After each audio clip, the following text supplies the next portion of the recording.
Is following your passion as advice, is that overrated? And then the IRS is staffing up and what it means for small business and you the people. And I'm going to coach you up. Let's go.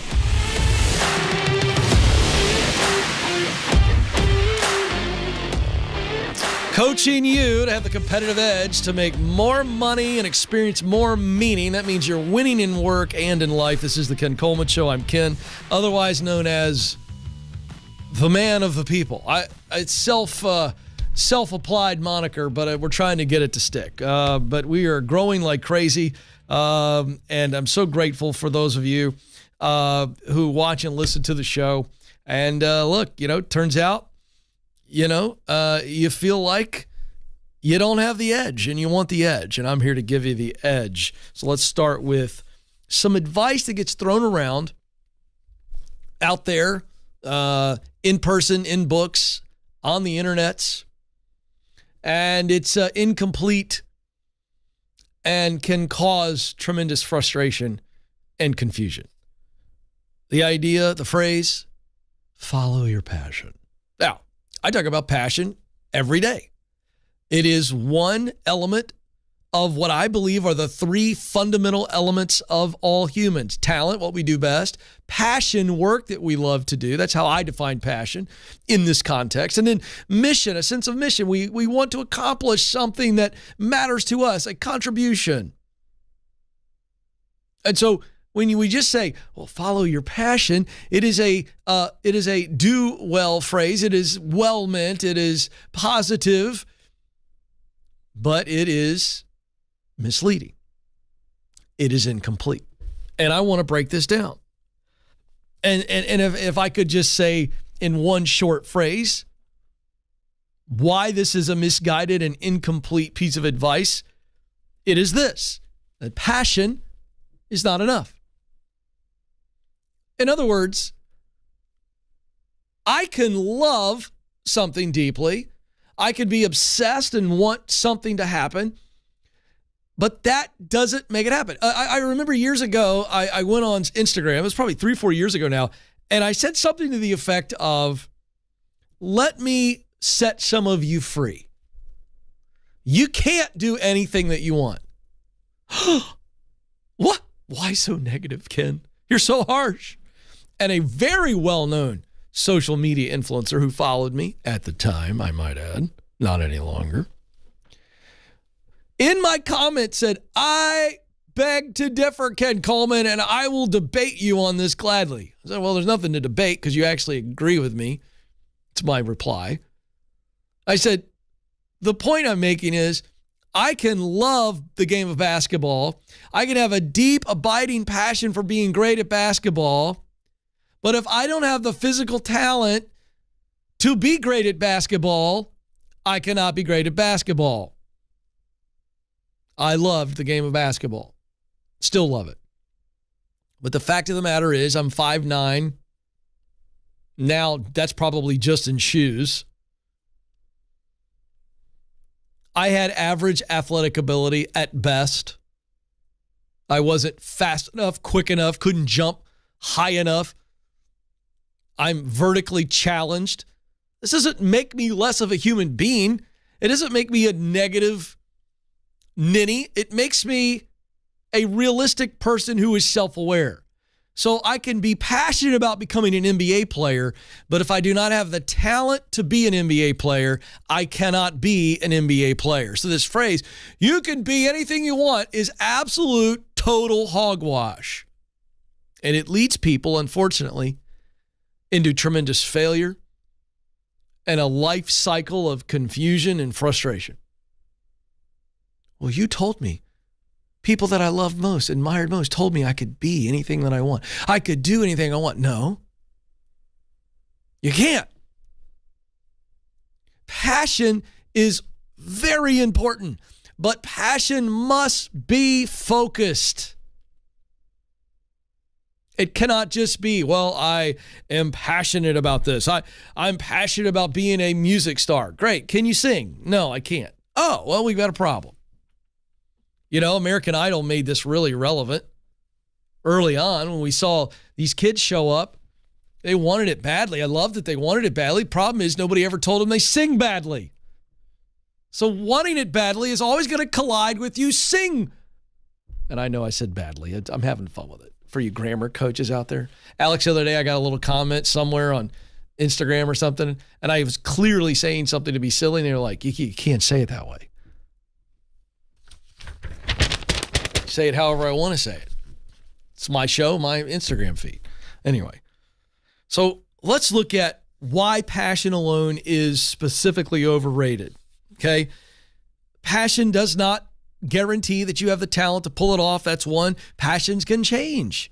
And so we need to understand that. It's very important to know that as my life changes and my experiences change, my circumstances change, so can my heart. Now, it's very important. If you're new to this show and you've never heard me talk about the methodology of I am on purpose when I use what I do best, talent, to do work I love, passion, to produce results that matter to me, mission. Watch, folks. Passion is all about the heart. Can the heart change? The answer is yes. So thus, passion can change. It just can't. And if it does, great. But we better make sure that if we're going to pursue it for a professional purpose, not a hobby, that we have the talent to actually execute on what we love to do. Here's another thing that tends to create confusion around passion. If I'm only passion focused, I'm not squaring it up to go, okay, do I have the talent to pull it off? Then I can become so selfish and so delusional that it affects everybody around me. I mean, how many of you know a friend or family member who has pursued failure with reckless abandon because they are so locked in on passion only and they have no realism? They are completely delusional and they don't realize that they're wrecking their life, their financial life, their physical life, their family life, because they just won't get real. And this is the danger. This is the danger. And I think it's a very important message because I think we tell a lot of young people accidentally that, hey, you just go do whatever feels good. And we don't have the conversation about what it takes to be good. Hey, I think parents have screwed this up big time. I think Gen X, that's my generation, has really made it worse. I think it started with the boomers, but I think Gen X made it worse. We're so concerned about making our kids feel good that we don't focus on helping them be good and do good, which, by the way, you got to be good in order to do good. Is anybody with me on that? In the chat room, these are the live people that I know are paying attention, sort of, kind of. Can I get an amen somewhere in the chat room, please? Hey, listen, you got to be good in order to do good. And you can't be good if all you're ever focused on is feeling good.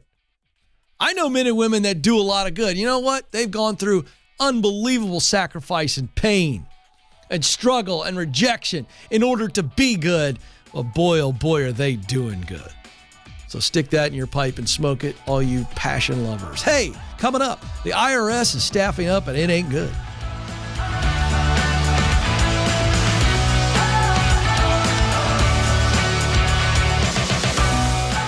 So you just landed the new job. Congratulations. You've made it past the interviews and now it's time to onboard with excellence. That's why I created How to Stand Out at Your New Job. This free checklist will help you succeed from day one and may even help you get promoted. These practical steps set you up to add value, help your team win, exceed your leaders' expectations, and ultimately set you up for a successful transition. To get started, just go to kencoleman.com/new.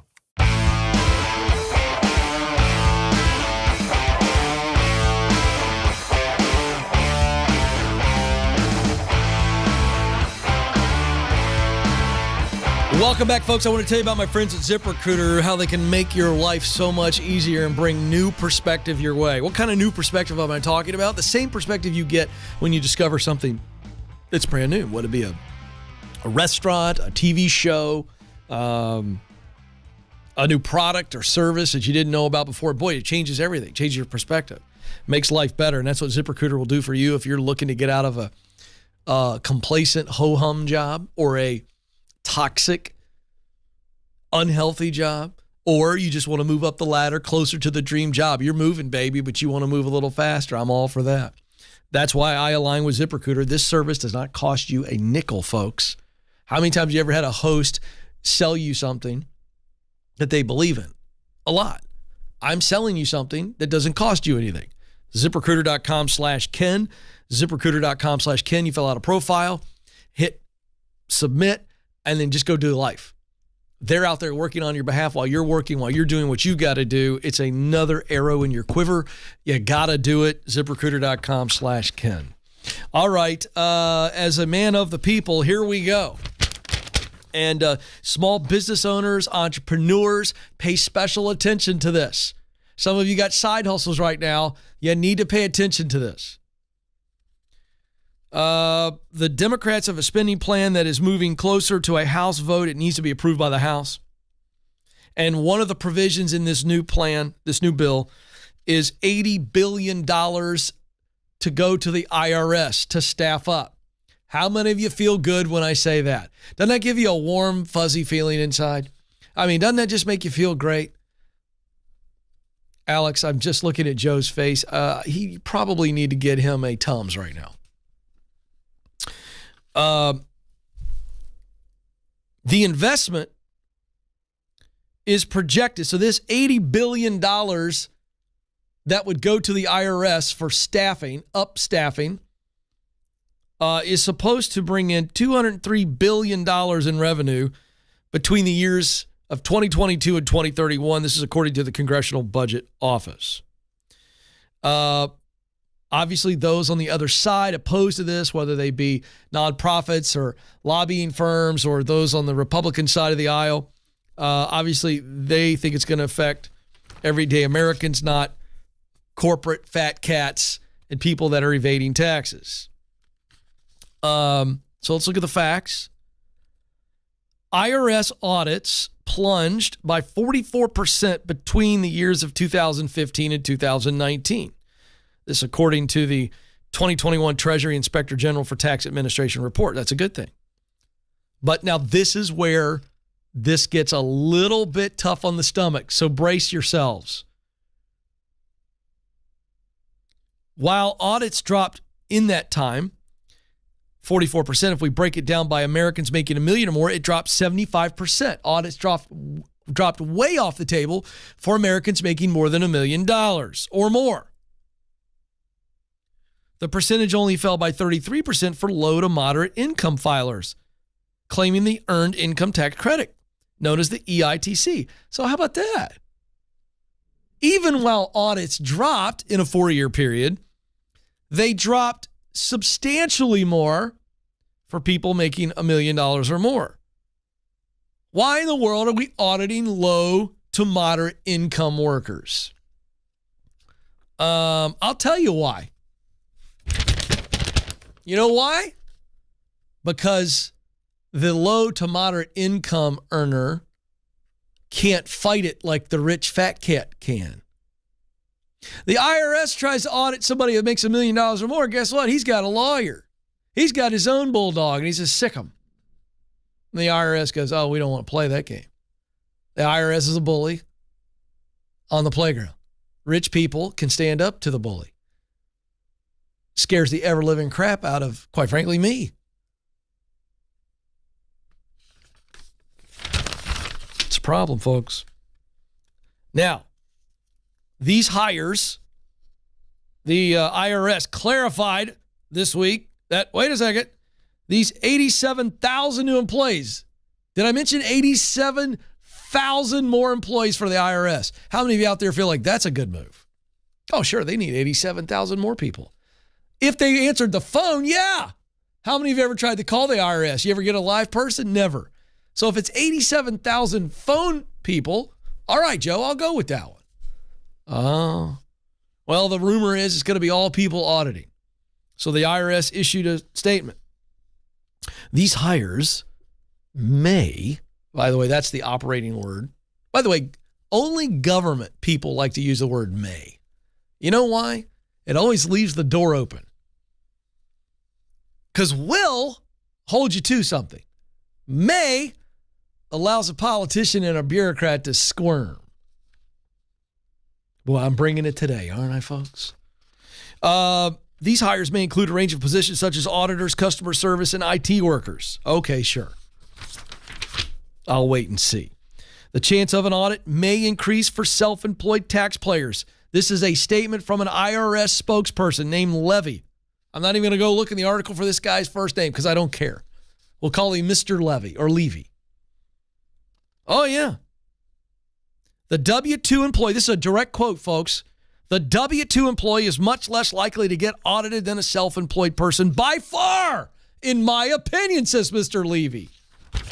It's right here in the article, folks. It's not my opinion. I don't like this. This is bad for self-employed people. A lot of you in my audience are self-employed in one form or fashion. You may have a side hustle going on. Guess what? You're on the IRS radar. Self-employed taxpayers are going to be in the target, the crosshair. Hey, small businesses are next. Let me read this, another article. New York Post, that first one. Let me cite my articles so people's, thank you. CNBC on the first one. This is a New York Post article. The Joint Committee on Taxation is a watchdog group, estimates that 78% and 90%, between 78 and 90% of the estimated additional $200 billion the IRS will collect will come from small businesses making less than, listen to this, $200,000. So this could be a small business person in the form of you folks. You got a little side hustle and you only make about 25 grand. Guess what? The IRS is going to be looking to extract money from you. Because again, you remember what I said just a moment ago about why it was very interesting to me that there were more low and moderate income workers audited than rich people? Same deal here. They're going to come after the small business people because they don't have the lawyers, the time, the intelligence, whatever, to fight this crap. And they're going to try to push you around. Just 4 to 9% of this $200 billion in found revenue would come from businesses making north of $500,000 a year. Tax experts warn that the IRS audits will be far more painful and costly for small business owners. Duh.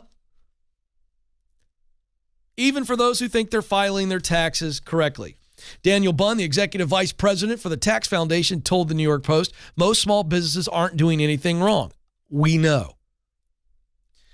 But we don't make the tax code simple, and because it's so complicated, it makes it difficult for small business owners to comply with all the requirements.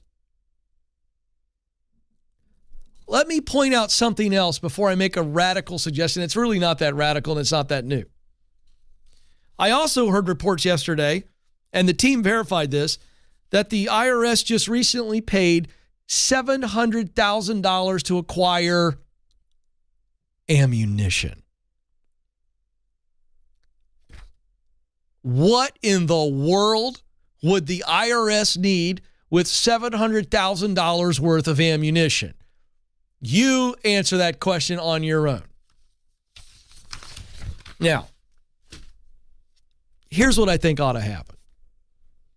We, the people, ought to stand up and voice and vote around a flat tax. Everybody pays the same flat tax. Abolish the IRS. Make it simple for people and businesses to pay their dues. But abolish this nonsense and this complicated crap that gives everybody an ulcer and does no good for anyone. That's my word, and I'm sticking to it.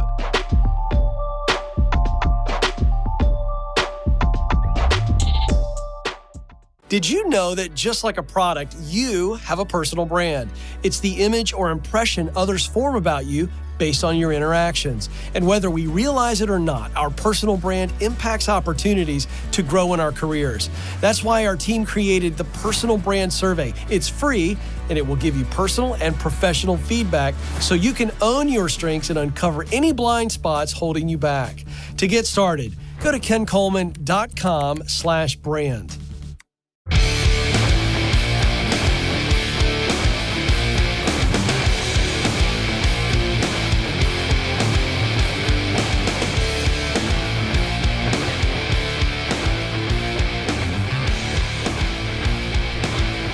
All right. Have you left a company in the not so recent past and you left because it was just ridiculous, whether it be crazy toxic, crazy lunatic type stuff going on, unethical stuff.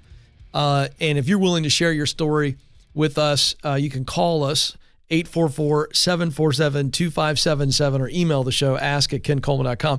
We're going to create a new segment called Why I Left. And these could be horror stories. They could be comedy stories.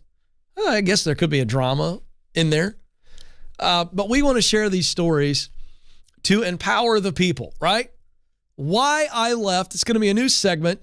And so you can title your email or your voicemail, Why I Left. And we'd love to hear your story. We're getting some now coming in, and we want to have some fun with these. So we'll protect your identity. If you'd like us to do that, just state that in the voicemail or the email, because really what we care about is the story, and we want to expose horrible bossery. I want to create a groundswell. So you people, if you agree with me that leaders don't treat people the way they should be treated most of the time, I'm talking about all leaders. I'm saying we got to hold leadership to a new standard. We do. By the way, that's political leadership, that's business leadership, spiritual leadership. I mean, got to hold them to a higher standard. Now, I'm also going to hammer you all when you do stupid stuff and you blame leaders. All right? So it depends on what's going on here. But the point is that it's time we shine the light on some of the crazy, awful cultures. Not every business that way, and I believe in business and believe in leadership. Love leaders, okay? Spend a lot of time with our Entree Leadership brand pouring into leaders. But I want to shed the light on this stuff. So, Why I Left, ask@kencoleman.com or leave a voicemail, 844-747-2577. All right, here we go. Two major U.S. and quite frankly global brands with a lot of unrest. Alex, I'm seeing it every day. People are storming the castle with the pitchforks. And I want you to know what's going on. First one is Amazon. This is coming from the UK. 800 workers walked out of the Amazon warehouse on Wednesday and Thursday last week over a 35 pence per hour pay increase. The union in this particular location was seeking a £2 raise to cope with higher cost of living and to better match the demands of the role. Statement from the union: Amazon continues to reject working with trade unions to deliver better working conditions and fair pay. Their repeated use of short-term contracts is designed to undermine workers' rights. Okay? There are 70,000 Amazon workers in the UK. And they recently said, this is an Amazon statement, that starting pay would increase to a minimum of between £10.50 an hour to £11.45 an hour in an email. But in this particular location, 800 workers walked out. Now, I want to go back to the statement from the union. And when I talk about these things, it'll be very clear to you if I'm taking a side. So please be mature enough, if you're going to watch this show, to listen to what I'm about to say. When you've got a dispute like this, it's like listening to a friend of yours gripe about his wife. If I got a friend of mine who's griping to me about his wife, first thing I'm going to say is, hey, I need you to stop griping about your wife. It puts me in an awkward situation. Okay? I'm not a marital counselor. But the second thing I'd say to my friend is, you realize there's another side to this story. Like, no matter how much I love you, bro, and how long you gripe at me about your wife, here's what I know. No matter how convincing and detailed you are in your gripe, I'm sitting here going, I know that that's not completely factually true. It cannot be. Not because I think he's a liar. I'm saying in relationships, in business, and in marriage, and in friendship, there's always a second side to the story. So I see this statement from the union. Amazon continues to reject working with trade unions. I believe that. I think big-time companies, certainly tech companies that do not come from a DNA like the auto industry in America, where unions it's like we kind of know about it. We get it, kind of, but it ain't the world we live in. And now all of a sudden, unions are coming into places like Starbucks and Amazon. Trying to get off the ground. And these leaders are going, no way. No way. It's like sitting in your car at the drive-thru and a big old wasp comes in.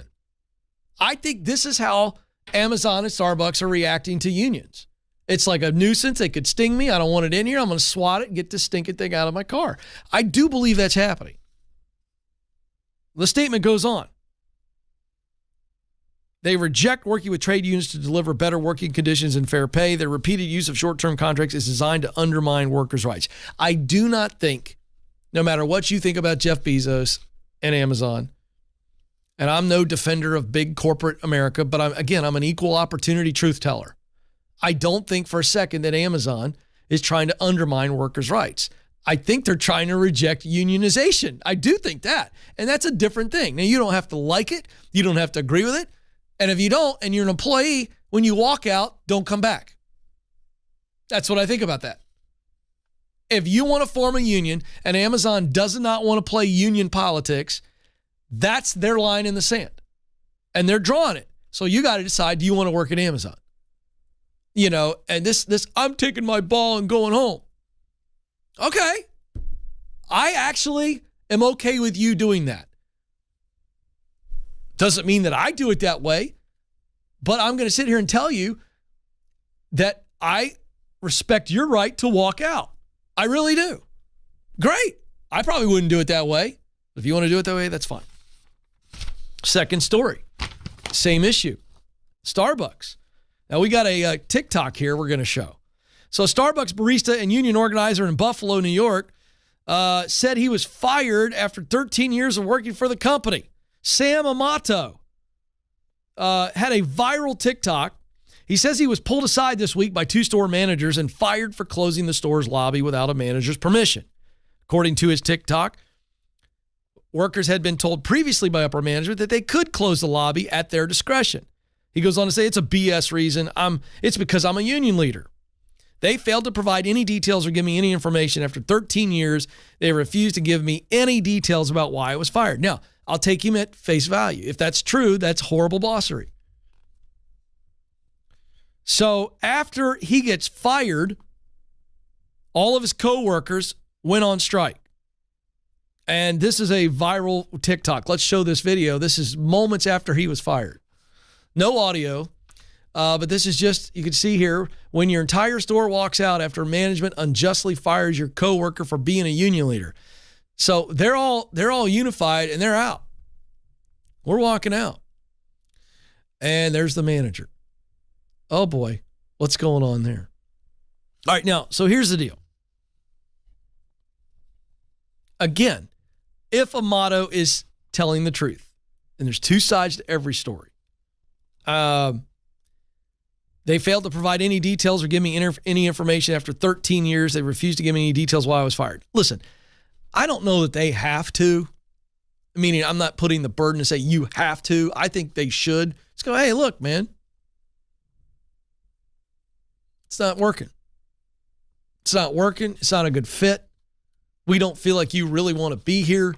There's a lot of tension here over this union thing. And we need somebody that's all in. See, I think that's good enough. And I think I'd say that. But they didn't, according to Amato.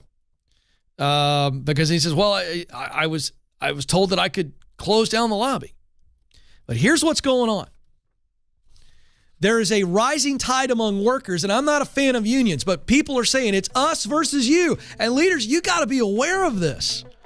You got to deal with this because it's only getting worse. Leaders, you're responsible to be the adult in the room. Lay out clear boundaries and lead from them. This is the Ken Coleman Show.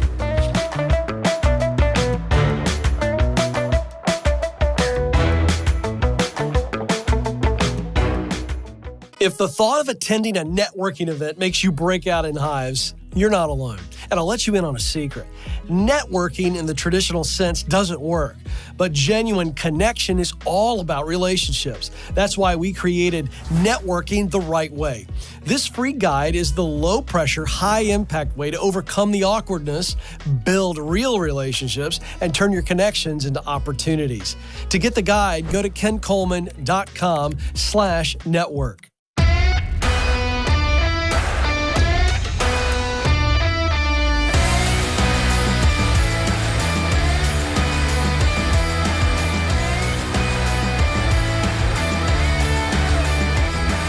All right, my moleskin is ready. My pencil is sharpened.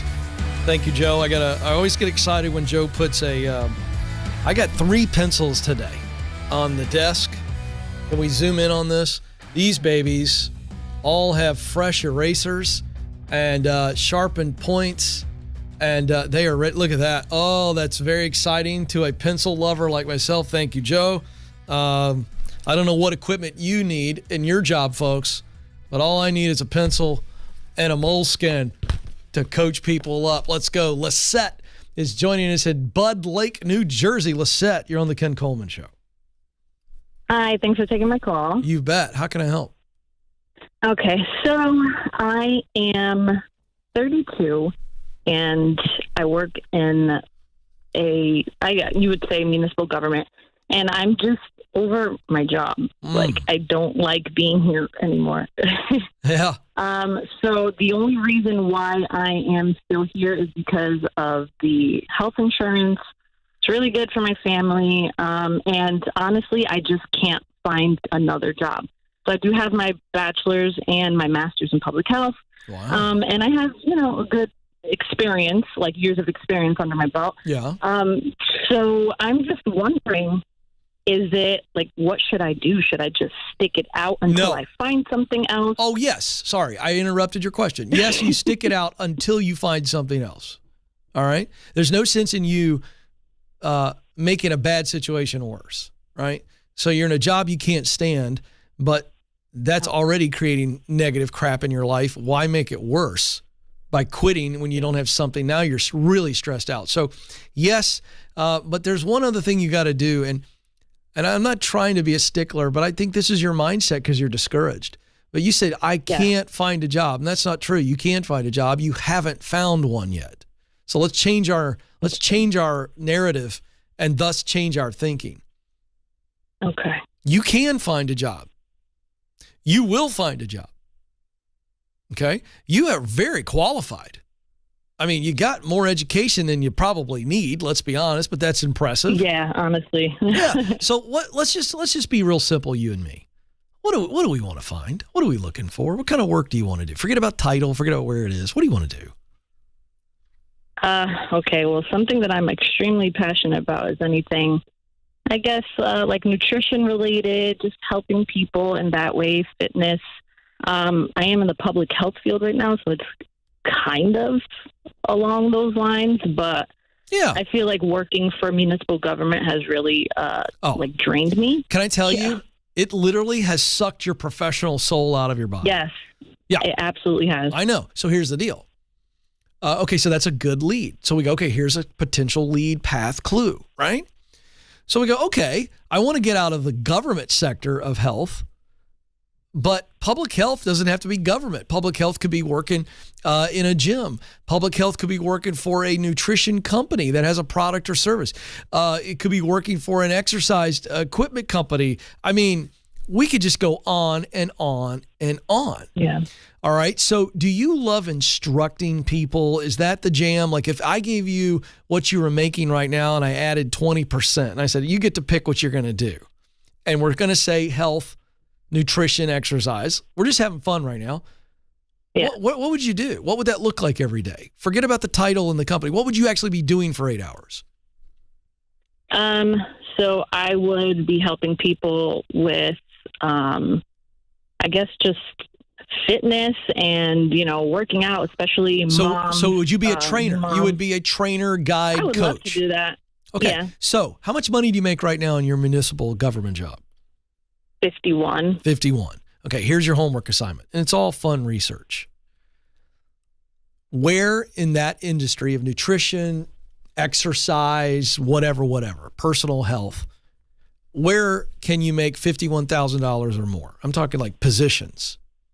Yeah. Just go look at companies. Okay. Hey, upload your resume to ZipRecruiter today. Go to ZipRecruiter.com/Ken. I'm not even kidding. Okay. Okay. And see if you can find a job where you are doing the kind of work you've been doing, but maybe in a corporate setting, right? Yeah. For a health company. So maybe the transition is I take all the experience I have now and I go do that for a company that does what I love while I'm getting trained, because it's going to take some time for you to get licensed and trained to do health and nutrition. What must be true for you to do what you want to do? You know what you want to do. Go do the research. And there's the path. This is the Ken Coleman Show.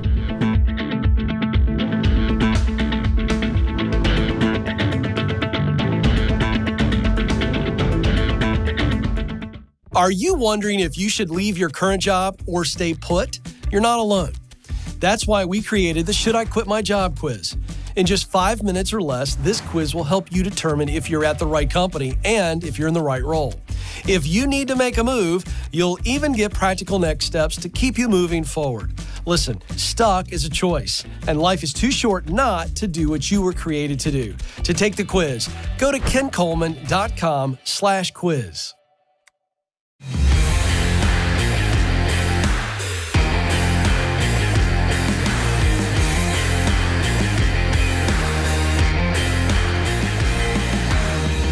All right, detail, process, efficiency, animals out there, pay attention. If you've ever thought about a career in project management, I want you to be aware of our 3-week course called Project Management 101. It's going to be perfect for you.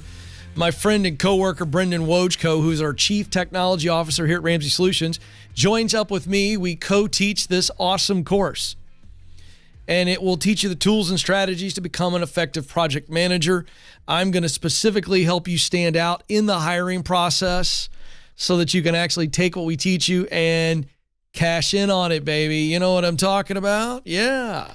Spots are limited. This is like our 4th one. They go quick. It's been very popular. So apply now by going to RamseySolutions.com/project. That's RamseySolutions.com/project. Back to the phones to coach some more people up. Ben is in Salt Lake City, Utah. Ben, you're on the Ken Coleman Show. Oh, is this Ken? As far as I I'm know, talking to Ken. yeah, that's what I'm identifying as today. Anyway, I am Ken. Yes. Gosh, Ken, I'm a big fan of your show. I listen to you every single morning. Well, thank you, sir. How can I help? Hey, I'm getting pulled to different directions for my career and wondering what I should do. Okay. Tell me the 2 directions. Yeah, so I'm currently working as a recruiter for a solar company. They've been very good to me, but I'm just not cutting it. I don't make enough. And on the other hand, I have the other companies who offer a whopping 22% pay increase plus benefit, and they pay for me to study and be a project manager. So they've offered, that's an offer sitting in your lap right now. Yep. I don't think you're being pulled in 2 directions. Feels like you're being pulled in 1 direction. What am I missing? Because the company that I'm working with right now, they've been so good to me, and I feel really guilty if I leave them now. And the boss, I see. the team, they treat me like family, and the boss treats me like his own children. But what? Finish it out. It's not cutting it. Yeah, I'm not cutting it. I'm not making it now to support myself. And one curveball hit, and then I'm done for. And do they know that? They do. And what they say? He say, just do whatever works for me. Okay, then. Sounds like you've just been released from any guilt. He can't do anything. When you told him that, he didn't go, well, look, let's get you a promotion. Let's get you a raise. Let's get you on a path to be able to make more money. It was just like, hey, I'm sorry. Do what you got to do to take care of yourself. Yeah, why in the world would you feel guilty with that response? They're not, it doesn't sound to me like they're upset about it. It sounds like they can't or won't do anything about it. So you're released. I guess you're right. I know I'm right. I know I'm right. There's no guessing going on here. I'm right. They have released you, which means you need to be released from your guilt. I really want to make sure you get this. You are doing nothing wrong by pursuing a better opportunity for you. Let's just hammer this home. Are you doing anything illegally by taking a better job? No, absolutely not. Are you doing anything unethical by taking a better job? No, I've never done that before. All right. You ever seen that movie Frozen about the Ice Princess? Huh? Yeah. Yeah. You know what the theme song is? Let it go. Let it go. I want you, after this phone call, put it in some earbuds so that we don't hurt your personal brand. But listen to that song and maybe hum along to it if nobody's around. That's your theme, because you've got to get this in your head. I'm having fun with you. I don't care if you listen to the song or not. But this is where you got to get to. You got to get to the point where you realize, you know what? They have been good to me. I've done the best job I can do. I'm not doing anything wrong. I got to get over whatever I might think that they're going to say about me or think about me, and I got to do what's best for me. You got it? And I took your clarity assessment. Yeah, the Get Clear assessment. My Get Clear assessment, yeah. I didn't read the book yet, but the Get Clear assessment, these two jobs are in my sweet spot. Just the other one paid better and offer more. Oh, man, I wish you'd have led with that. That's a no-brainer, baby. It's in your sweet spot, and it's more money. Go. Okay. All right, bro. I guess I'll go then. Thank you, Ken. Hey, I really appreciate you. I want you. Show. You bet. Listen to me. Is it a phone call or an email? What's the best way to accept this new offer? Email. Okay. I just need to send the paperwork to them, and that's it. I want you to do it before the next hour strikes. Yeah. That means you got by my collection, you got about 18 minutes. Get after it. Why am I saying that to him? Because he's a really good guy, and because he's a really good guy, he's very conscientious, and it never ceases to amaze me. I don't know if in the history of this show, if we've had too many more calls on a topic than this one. It is fascinating to me, and I'm not bothered by it, and I'll continue to take the call. But it is fascinating to me, Alex, how many people call me and say, I've got an opportunity, but Ken, I just feel so guilty. And they're calling me really not for my advice. They already know what they should do. They're calling me for my blessing. And I am not the Pope. But that's what they want. Ken, am I a jerk? Am I a sleazebag for taking a better opportunity? The answer is, if you didn't steal it, you didn't cheat for it, yeah, it's fine. There's no guilt here. But I understand what's going on.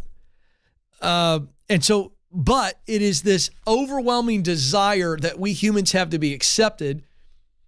And so that's where this guilt comes in. But can I tell you, I've set you free. If you feel guilty about taking a better job, it's not guilt, it's fear. You're fearful of what people are going to say about you. So, I got to reiterate this. That's what's going on.